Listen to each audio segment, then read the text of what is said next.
Bueno, a continuación, es para mí muy honroso poder presentar a la conferencista de hoy. Ella es la doctora Mélida Sandoval Álvarez. Ella es licenciada en Ciencias Políticas de la Universidad de Buenos Aires, en Argentina. Ha recibido varios reconocimientos. Mujer Panamericana, Orgullo Colombiano, otorgado por la Alianza de Mesas Redondas Panamericanas. Ella también ha recibido el premio Global Problem Solver otorgado por la NASA. Y ella tiene una amplia experiencia laboral. Es responsable de Fondos Surcos, Asociación Civil Buenos Aires, Argentina. Consultora de Desarrollo de Fondos y Proyectos de Buenos Aires, Argentina. Ella es asesora de emprendedores de Buenos Aires, Argentina. Coordinadora de mentoría, Proyecto Empuje del Banco Interamericano de Desarrollo y la Fundación Impulsar de Buenos Aires, Argentina. Es investigadora en ciencia política en el tema seguridad y defensa en el siglo XXI de la Facultad de Ciencias Sociales de la Universidad de Buenos Aires. Es Project Manager en el proyecto World Knowledge de Polonia.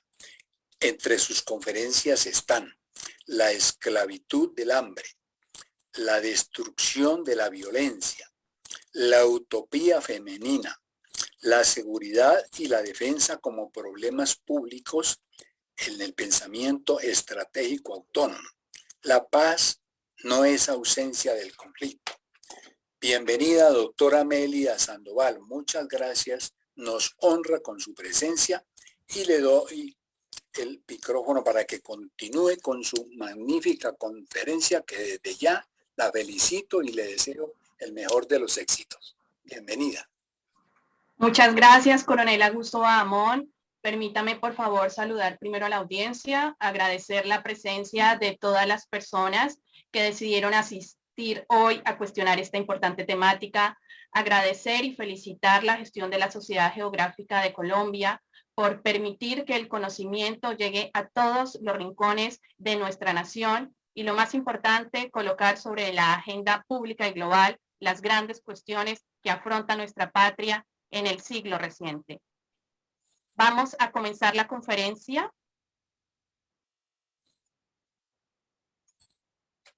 Esta conferencia se titula Los desafíos políticos de la conquista del universo.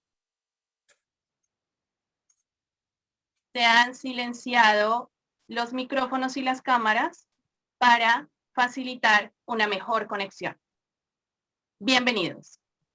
Los desafíos políticos de la conquista del universo con la variante y la gran pregunta de ¿a quién le pertenece Marte? Pueden encontrarme en el email abajo de la pantalla por si tienen preguntas o algún otro requerimiento. Seguramente todos asistieron a ver el aterrizaje del robot Perseverancia, el cual se llevó a cabo con gran éxito, convirtiéndose en una de las misiones pioneras de este siglo. Pero, ¿cómo es que los seres humanos lograron llegar a Marte? Es una de las grandes preguntas que entraremos a analizar acá.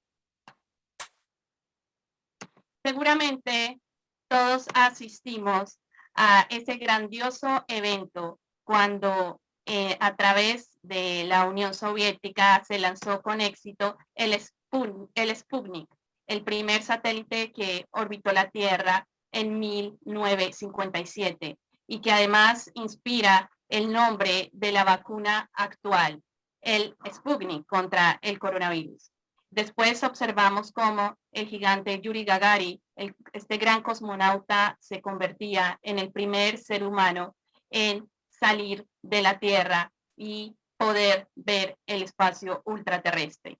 Pero, ¿qué sucedió en ese entonces? Sabemos que los soviéticos iban alcanzando esta carrera por el desarrollo espacial y, en consecuencia, los norteamericanos decidieron responder a través de un famoso discurso en el cual Kennedy diría, elegimos que nuestra nación vaya a la luna en esta década y hacer las otras cosas no porque sean fáciles, sino porque son difíciles. Porque ese es un desafío que estamos dispuestos a asumir. Y es así como finalmente Neil Armstrong y Edwin Aldrin en julio del 69 se convertirían en los primeros seres humanos en llegar a la luna. Sin embargo, tenemos la gran pregunta que nos trae el siglo reciente y es la propiedad de los recursos del universo. ¿A quién le pertenece Marte? ¿A quién le pertenecen los cuerpos celestes? Vamos a verlo. La declaración de los principios jurídicos que establecerían los límites y las normas sobre los principios que deben regir las actividades de los estados en la exploración y utilización del espacio ultraterrestre, incluso la Luna y otros cuerpos celestes, se entraría en vigor en 1967 y coincidiría también con la firma de los tratados de no proliferación nuclear, para luego abrir paso al tratado de 1979, el cual establecería las actividades que se pueden llevar a cabo en la Luna y en los otros cuerpos celestes.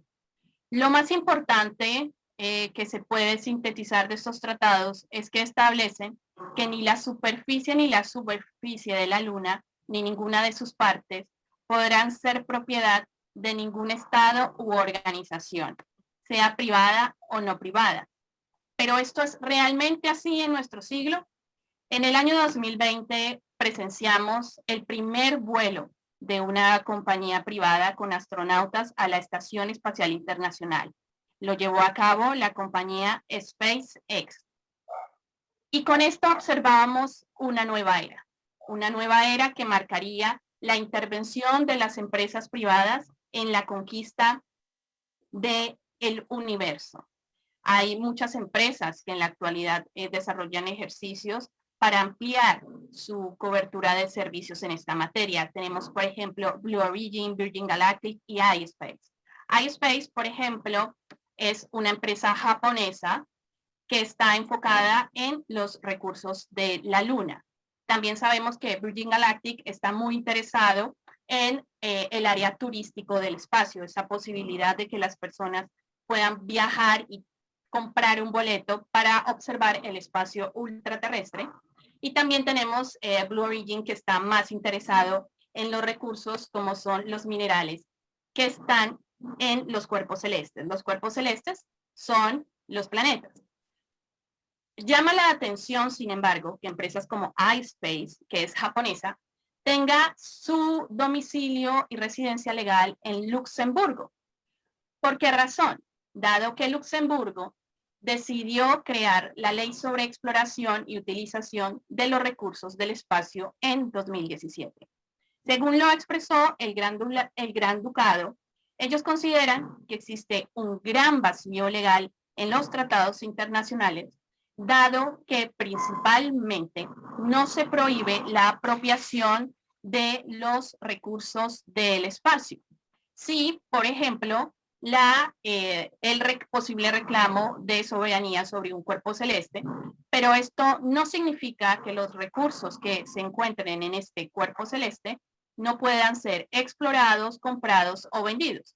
Tal es así que el presidente Barack Obama de los Estados Unidos de América en el año 2015 dio la orden de crear la Ley de Competitividad del Lanzamiento Espacial Comercial, una ley que básicamente estableció el hecho de que cualquier ciudadano norteamericano interesado en explorar el espacio y que se encuentre involucrado en la recuperación comercial de un recurso de un asteroide, tenga derecho a cualquier recurso obtenido del mismo, lo que incluye transportarlo, venderlo y usarlo.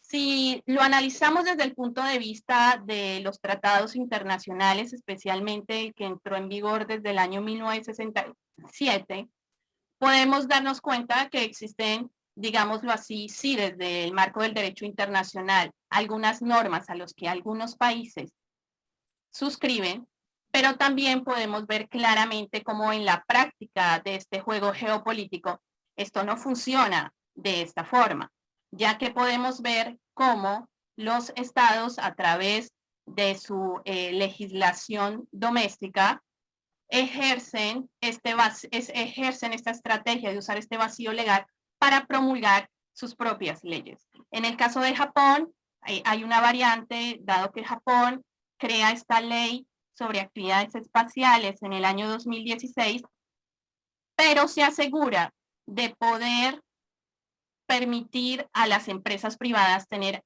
acceso a seguros en casos de accidentes, como por ejemplo pruebas en el espacio o pruebas de lanzamiento. En el caso de Rusia podemos ver cómo la ley de la Federación Rusa sobre la actividad espacial involucra algunas variantes en el sentido de que Rusia indica que se debe evitar el monopolio de los recursos del espacio, por tanto, cualquier empresa rusa debe pasar por un protocolo que monitorea también Roscosmos, que es la agencia espacial rusa, y que permite evitar que las empresas privadas se apropien de esos recursos.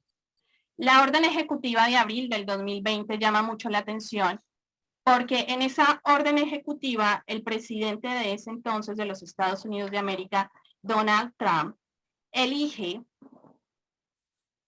establecer el hecho de que el espacio para los norteamericanos no es más un bien global. Es decir, él entiende que su nación puede reclamar soberanía o recursos del espacio porque a su manera de verlo no es un bien global, y esta es una orden ejecutiva que él estableció en 2020 en medio de una pandemia, lo que también sirvió como distractor. Bélgica decidió suscribir a la firma del acuerdo con Luxemburgo para crear un marco internacional que le favorezca que muchas empresas se muden a estos paraísos fiscales. ¿Qué es lo que sucede cuando paraísos fiscales como el que tiene el Gran Ducado de Luxemburgo permite a las empresas la explotación y exploración de los recursos del espacio? Facilita ese proceso, dado que las compañías ya no tienen que seguir las regulaciones de sus propios países. Vemos el caso de iSpace, esta empresa japonesa que es de Japón, pero muda su domicilio fiscal para poder ejercer lo que llamamos estas estrategias de privatización de los recursos del espacio. En el caso de América Latina tenemos grandes récords y también tenemos grandes desafíos, porque encontramos países como Brasil, que en la actualidad posee el Centro Espacial Alcántara, el cual tiene la capacidad de hacer lanzamientos y que estos lanzamientos también, digámoslo así, limitan un poco el hecho de que no son utilizados con fines militares, pero sí científicos, y el caso de Argentina, que tiene la capacidad de crear satélites. Hace 2 días, de hecho, coincidimos con el hecho de que Brasil y Argentina por primera vez lanzaron sus primeros satélites juntos, y el Plan Espacial Nacional de Satélites de Observación de la Tierra argentino SAOCOM-1A y SACOM-1B fueron lanzados y construidos en alianza con los italianos. En el caso de Argentina, la CONAE apoya al sector empresario argentino vinculado al desarrollo espacial. Esto significa que el gobierno ya desde esta instancia está apoyando y coincidiendo que las empresas puedan empezar a colaborar en esta exploración espacial, porque realmente reduce los costos de lo que implica explorar el espacio. Se habla de que, por ejemplo, permitir que empresas como SpaceX empiecen a participar de los viajes espaciales reducen los costos, por ejemplo, de la NASA en un 50%. En la actualidad tenemos grandes desafíos como latinoamericanos principalmente, porque nuestra capacidad para competir solo puede venir de la cooperación internacional, porque es un desafío y exige muchos costos. Por eso ya desde México se planteaba la posibilidad de crear una agencia espacial latinoamericana. Pero otra de las grandes dimensiones para poder entender la importancia de la propiedad del universo es sin duda la cooperación internacional y el uso pacífico del espacio ultraterrestre. El Tratado de 1967 prohíbe la actividad militar en la órbita terrestre. Bien se sabe que los satélites hace mucho tiempo vienen siendo puntos estratégicos que permiten observar la Tierra. Y con eso también a veces se deciden algunas actividades militares. Pese a que la prohibición del tratado existe desde 1967, en diciembre del año 2019, los Estados Unidos de América crearon la Fuerza Espacial de los Estados Unidos, dejando en claro que el uso pacífico del espacio ultraterrestre actualmente tiene un gran interrogante, y ese es si va a continuar siendo pacífico o no. En el artículo 9 también estableció que los estados deben guiarse por el principio de cooperación y asistencia mutua. Y es que el desarrollo espacial tiene algo fascinante, y eso es definitivamente el hecho de que muestra cómo las naciones de diferentes lugares del planeta pueden cooperar y asistirse mutuamente. Uno de los grandes logros que se observan allí son la creación de la Estación Espacial Internacional, donde convergen tanto astronautas rusos como japoneses, como norteamericanos, como algunos latinoamericanos, y todos pueden convivir en paz y trabajan en pro de la ciencia y la tecnología.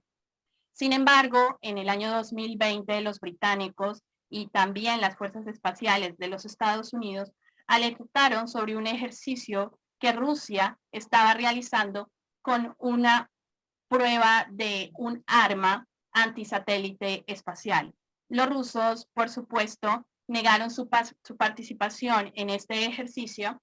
Sin embargo, se sabe que los británicos también confirmaron esta situación. En el caso de China, desde el punto de vista diplomático, se ha anunciado que no adopta una política nacional espacial como sí lo hacen los Estados Unidos de América.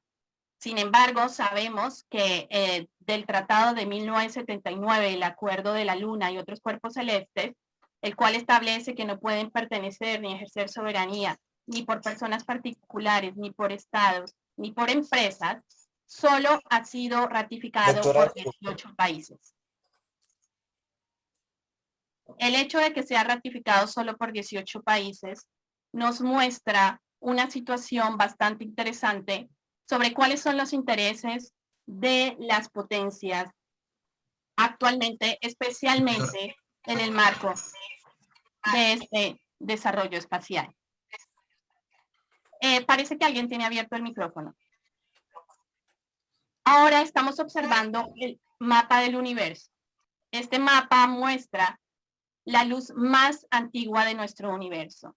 Yo lo he traído a esta conferencia porque sé que muchas de las personas de la sociedad geográfica están interesados en la geografía, y podemos ver, la imagen pertenece a la NASA y a un ejercicio realizado junto con la Estación Espacial Europea, el cual demuestra la mayor precisión hasta ahora por la misión Planck, y muestra la luz antigua llamada fondo cósmico de microondas, que se imprimió en el cielo cuando el universo tenía 370.000 años.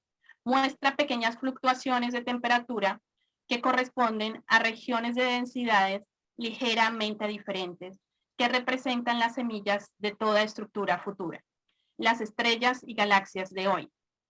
Al analizar los patrones de luz en este mapa, como pueden observar, se está tratando de establecer las grandes cuestiones sobre los que los científicos investigan actualmente, incluidos el destino y los componentes básicos del universo.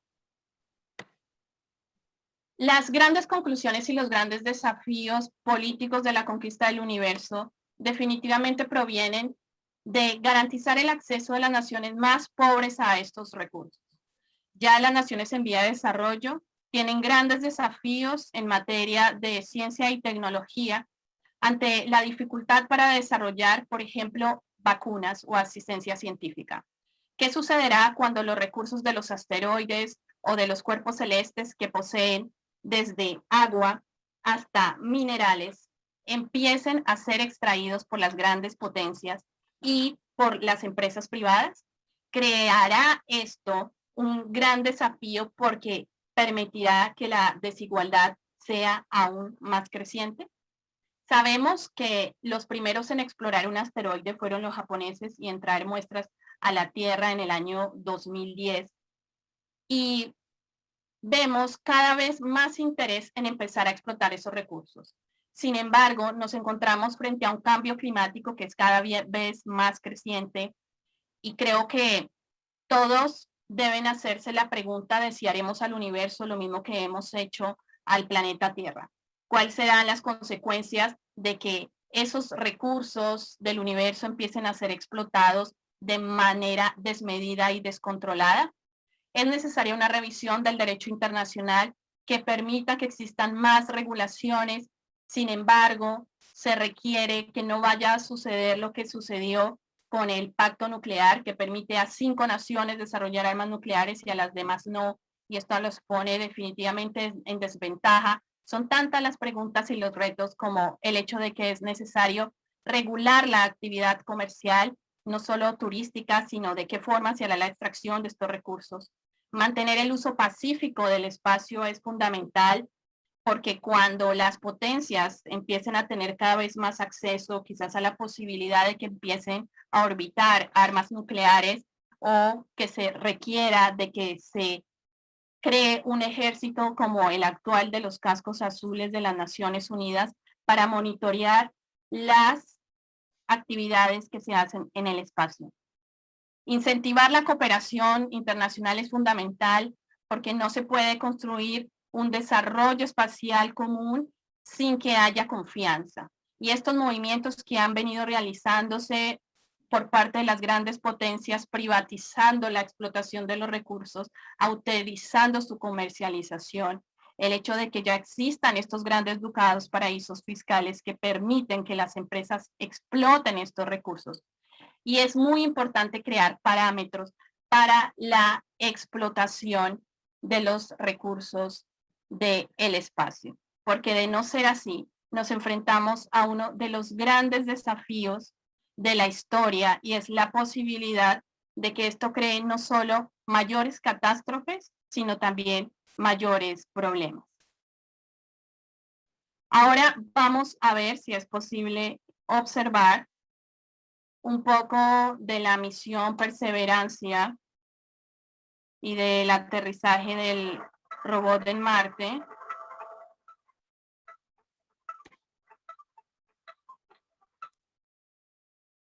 Acá lo tenemos. Vamos a ver si no lo retrocedemos. Pero es muy importante porque además esto nos demuestra cómo se materializan estas conquistas y estos sueños por los que los seres humanos han luchado tantas veces. Sabemos que lo más interesante que tiene esta misión que se está desarrollando en Marte es el hecho de que va a permitir establecer si existió o no existió vida en el planeta rojo. ¿Esto qué significa? Significa que podremos saber si lo que pasó en Marte fue lo mismo que puede llegar a pasar en la Tierra como consecuencia del cambio climático. El robot Perseverancia que ustedes observan acá viene acompañado de otro robot que es el robot Curiosidad.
Francia es el primero en realizar esta exploración de Marte que permitirá establecer si existió o no existió vida en el planeta rojo.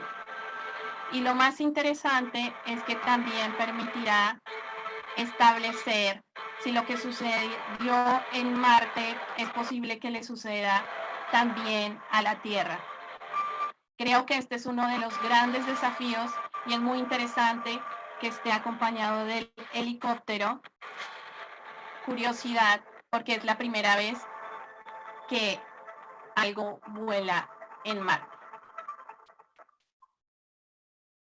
No sé si fue posible para ustedes ver un poco el video. Ahora dejo abiertas las preguntas. No sé si fue posible para ustedes ver el video o lo podemos repetir. Sí fue posible, para mí sí fue posible.